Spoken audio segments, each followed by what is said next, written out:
Welcome to Discovery Road. I'm James Nelson. I'm a journalist looking for that next interesting story.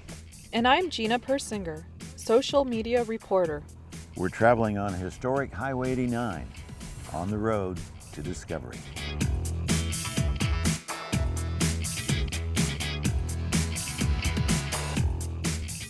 Okay, Gina, this is not a 1955 Pontiac Chieftain. What are we in, this rig here? Classic cars need a break, James, especially in the winter. We're driving a Jeep. So we're discovering nonetheless, what are people wanting to know about out in these parts?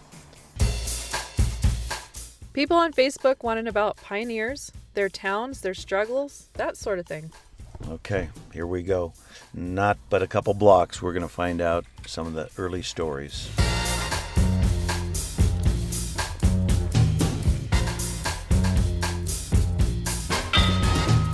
Oh yes, here it is, Gina, the one and only Fairview Museum. It's for you, James. Just a short drive from Salt Lake City, this museum has it all. An art gallery, sculptures, and you can't miss the big fella, the mammoth. There's an old-fashioned country store, tools and saddles from a bygone era, and if you have any dirty laundry, well, the best washing machines in the West. Incredible history, easy day trip down Highway 89, and all of this.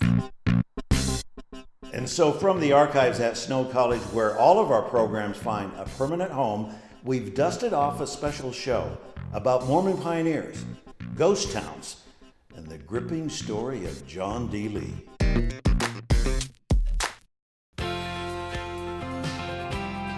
Beautiful Highway 89. Utah's heritage highway meanders across many generations with a rich and colorful history. Along with our trip along Highway 89, we'll also take a tour of the Boulder Loop, which comprises Utah State Highway 12, which Car and Driver magazine has rated as one of the top 10 scenic byways in America.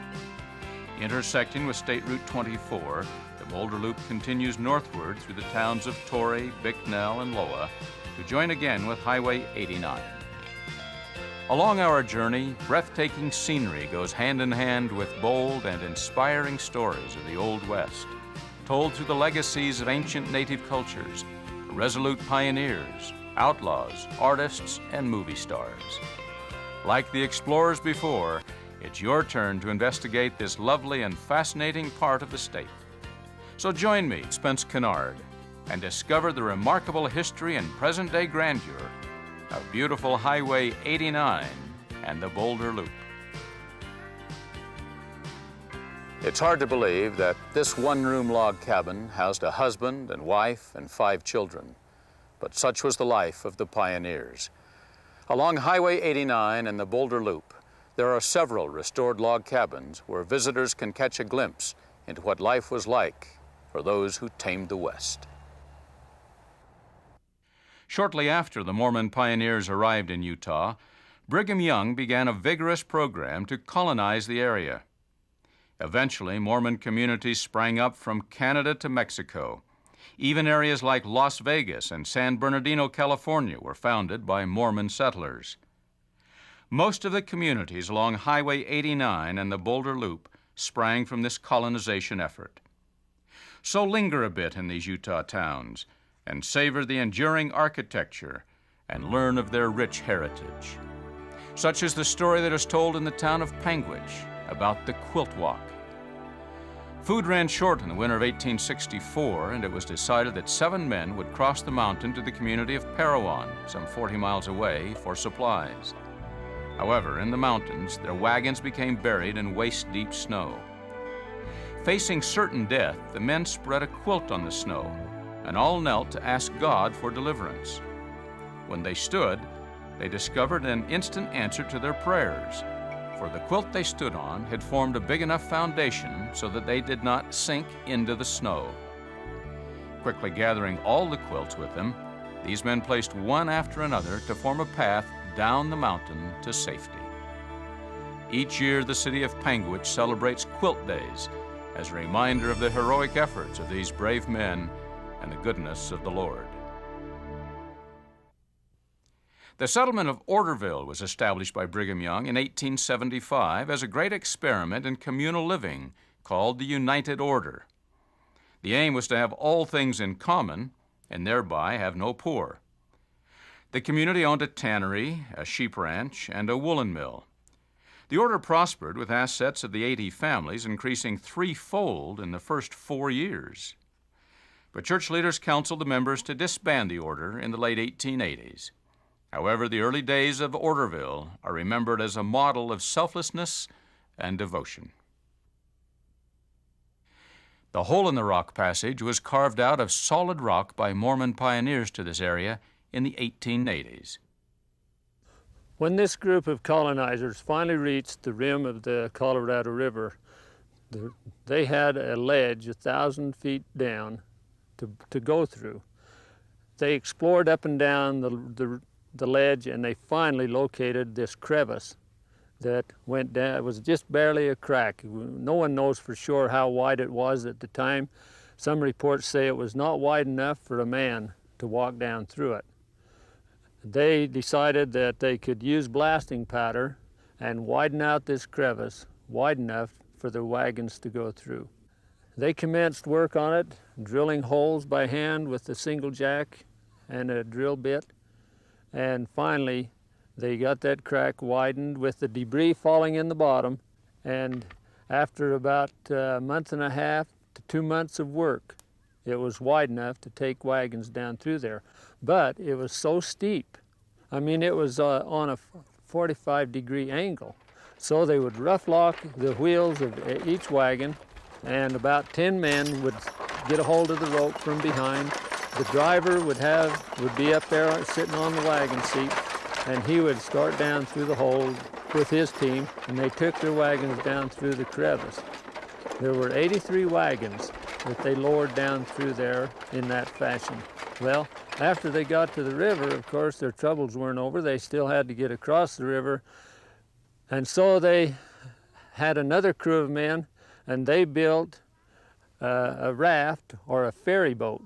They took all the wagons down and got all of them across on the ferry boat without losing any wagons or horses, oxen, or people. Winter set in with a sudden fierceness when the pioneers settled the area of Manti in November of 1849. They barely had time to dig makeshift dugouts in the rocky hillside.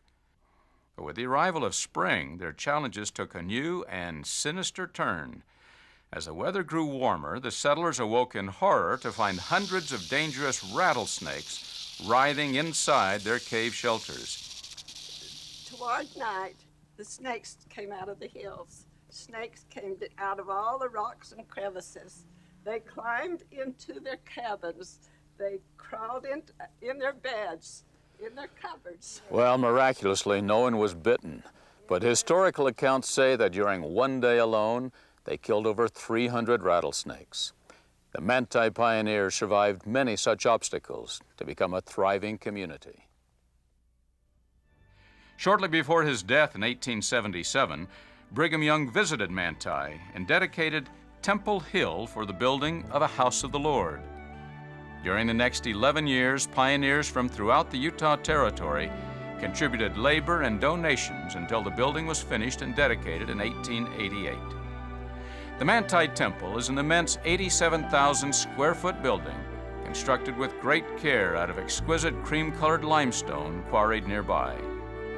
And the fact should not be lost on the visitor to Manti that the hill which offered the first pioneers temporal salvation in the dugouts is the same hill which now offers spiritual salvation with the presence of a temple. Each summer, the Mormon Miracle Pageant takes place on the south hill of the temple grounds. The pageant draws more than 100,000 visitors from around the United States and several foreign countries. Actors recreate scenes from the Book of Mormon and the history of the Church of Jesus Christ of Latter-day Saints, as local residents and guests celebrate the abiding faith of these hardy Mormon pioneers.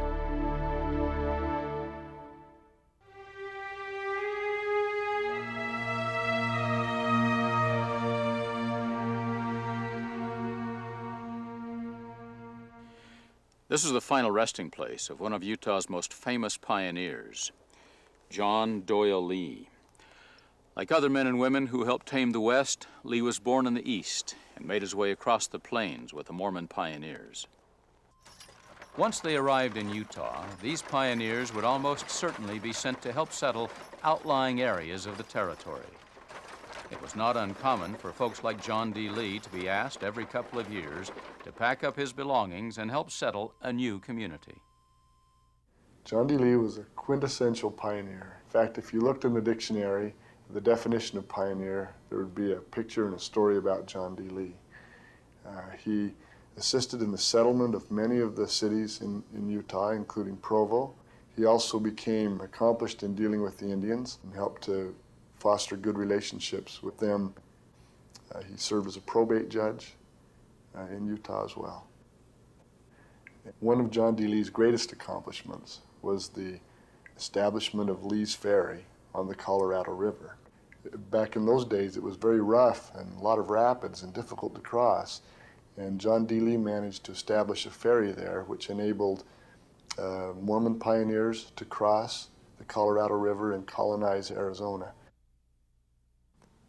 Despite his significant and positive contributions to the settlement of Utah and Arizona, there are no bronze statues memorializing John D. Lee, no towns named in his memory. People today usually remember him for different and quite unsettling reasons. The Mountain Meadows Massacre. There's a certain mystery surrounds the whole Mountain Meadows Massacre episode. We'll never know for sure exactly what happened and why it happened. What we do know is that a wagon train from northwest Arkansas stumbled into Utah in the middle of the hysteria over the Utah War. As they traveled, they encountered serious difficulties, some of which we understand, some of which we don't. The Mormons on Monday decided not to let this train pass out of Utah peacefully, encouraged under the leadership of John D. Lee, who had friends among the Paiute sub-chiefs. The Paiute Indians, we think perhaps as many as 300, to lay siege to this wagon train, stop it from leaving. On Friday afternoon, the decision was made to lure the immigrants out of the wagon circle under a flag of truce, and then at a given signal, they would turn on these people and kill them.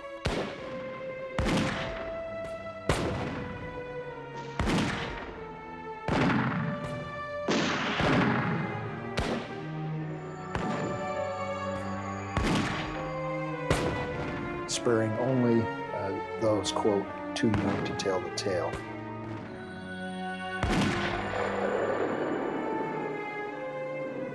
For almost 20 years, Lee moved from place to place, keeping a low profile. However, questions remained about the massacre and those involved. Federal authorities were on his trail, and they finally caught up with him here in Panguitch as he paid a visit to his family. John D. Lee was an easy target for federal authorities because he had been involved in every step of the process of the massacre, had driven one of the wagons into the wagon circle under the flag of truce on the 11th. The jury returned a unanimous verdict that he was guilty. Lee was taken to the site of the massacre, allowed to make a final statement, and then a firing squad dispatched him. There are, however, some interesting facts to consider about Lee's role during those fateful days. John D. Lee was not the highest-ranking militia leader, community leader, or church official on hand. He may have been the chief Indian agent involved, and that, coupled with blame placed on Indians by the local settlers, may have been what caused so much attention to be focused on him. I think at the Mountain Meadows Massacre, John D. Lee was thrust into a role that he really didn't want to be involved with in any way, shape, or form. In fact, he was so stricken with grief at having to be a part of all of that he began to cry.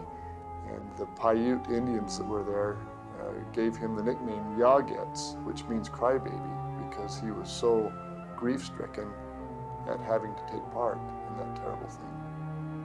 Whatever his actual role may have been, the Mountain Meadows Massacre events cast a dark shadow over John D. Lee that changed his life and legacy forever. I think I join most historians when I say that it's impossible to understand what happened at the Mountain Meadows on that terrible day, all the way to the point at which ordinarily decent men whose history as Latter-day Saints is profoundly faithful, and their sacrifice for their families is a remarkable story. John D. Lee is a great example of that. If it were not for the Mountain Meadows Massacre, he'd be remembered as a very important early Latter-day Saint who did wonderful things, and we'd be thinking of him in very different ways. When they began to kill the women and children, my understanding stops. And yet we have to ask ourselves, how frightened would we need to be before we do something horrible? I think the lesson of the Mountain Meadows Massacre for all of us is that ordinarily decent people went in a corner and terrified for themselves and for their families will do horrendous things. And certainly that was a horrendous thing to do, and it is difficult to understand for me. This is a real tragedy that happened to him. This was a good man, a man of great faith, a great leader, a person that helped establish settlements throughout Utah and Arizona, did a lot of good in his life. And yet, his involvement for just a short time in this Mountain Meadows Massacre has overshadowed all of the good that he did in his life and has blackened his name in history. And that's a lesson I think we can all learn.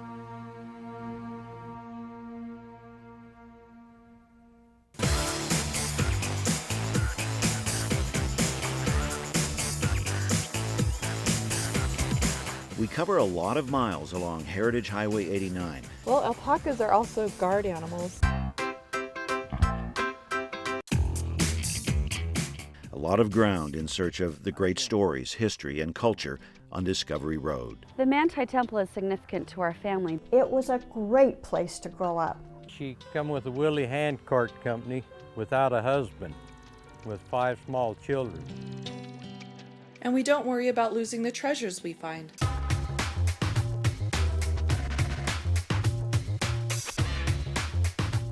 President Scott Wyatt, nice to see you again. James. We have a present. Here you go. Discovery Road, the last 2 episodes. Thank you very much. Snow College will take it from here.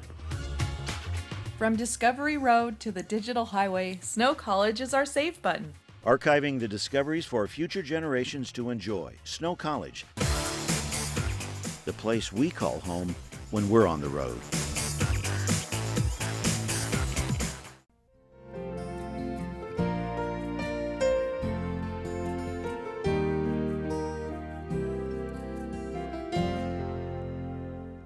Today, Utah's rivers are places people go to relax and have fun. But when the pioneers settled the West, far different reasons drew them to the water's edge. Running water is the lifeblood of communities, a key to survival in a harsh desert land. Ironically, the same unpredictable power that could sustain life could also violently tear it away. When the river turned wild, it could sweep away in moments what had taken years to build. Other towns saw their dreams ebb as rivers slowly ran dry. When that happened, there wasn't much to do except move on, leaving behind a windswept ghost town.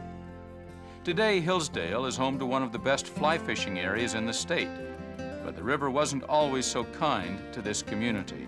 Some old abandoned dwellings remain, a reminder of families who once forged a tenuous existence in an unforgiving, arid land. Visitors today see the tumble-down shells of the once successful settlement, inhabited now only by memories. The town of Clarion was a rare phenomenon in rural Utah, a Jewish community settled by a group of businessmen from New York and Pennsylvania. Their life in the wilderness got off to a promising start when the settlement had an excellent first harvest, but repeated crops failed in successive years, and it caused the disillusioned settlers to sell their land and head back east. 2 headstones engraved with Hebrew inscriptions stand on a deserted hillside in remembrance of the town's original inhabitants. The town of Whitso once boasted 2 hotels, 4 stores, a church, a social hall, and a post office. Then a crippling drought ensued over a decade, and by 1935, only 17 families still managed to hang on. Whitso's picturesque one-room schoolhouse is one of the few buildings left standing. Today, no one lives in the town of Osiris, aptly named for the Egyptian god of the dead. All that's left are the remains of the town's creamery. Just as too little water caused the death of many towns, too much of a good thing could also be devastating. The town of Giles sprang up close to the Fremont River, but the river ultimately proved the town's undoing, as flood after flood washed away all they had created. Not all ghost towns were abandoned during rugged pioneer times. Modern-day disasters show us that nature is still a mighty force. For the former residents of Thistle, April 14, 1983 is a day they'll always remember. A massive mudslide 1,000 feet wide fell into Spanish Fork Canyon, completely blocking the flow of the river. Within a short time, Highway 89 in Thistle Valley was under 165 feet of water. Eventually, the water subsided, but roofs of houses and other wreckage remained lodged in a newly raised valley floor. In the space of a few days, Thistle became a modern-day ghost town, and no one has tried to live there since. The settlement of Spring City is alive and well, and while definitely not a ghost town, it is a community that is said to be frozen in time. Once called Little Denmark because of its large Danish population, Spring City preserves many images of the past in its diverse architecture, which include simple pioneer adobe and log dwellings to imposing homes made of beautiful white limestone. In Spring City and throughout the Highway 89 corridor, there is a conscious effort to preserve the buildings of the past, aided by the instructors and students of Snow College. Utah has a great heritage, and we're preserving that heritage by preserving these historic buildings. There's a sample of this log cabin behind us at Snow College and a Traditional Building Skills Institute. We hope to instill in our students this same kind of feeling and need for craftsmanship to be brought back into the state of Utah. The Utah Heritage Foundation considers Spring City to be one of the few locations in the state that retains the authentic pioneer flavor of the Old West. And thanks to the modern craftsmen, many more buildings will be preserved. A visit to a ghost town can be fascinating, especially when you know some of its history. There are several good books on Utah's ghost towns, and you can find them in most bookstores. But a few words of caution. Old buildings can be dangerous, so it's probably best to view them from the outside. And many buildings are on private property, and visits might require the owner's permission. And finally, for your own safety and out of respect for Utah's heritage, remember the old adage, take nothing but photographs, and leave nothing but footprints.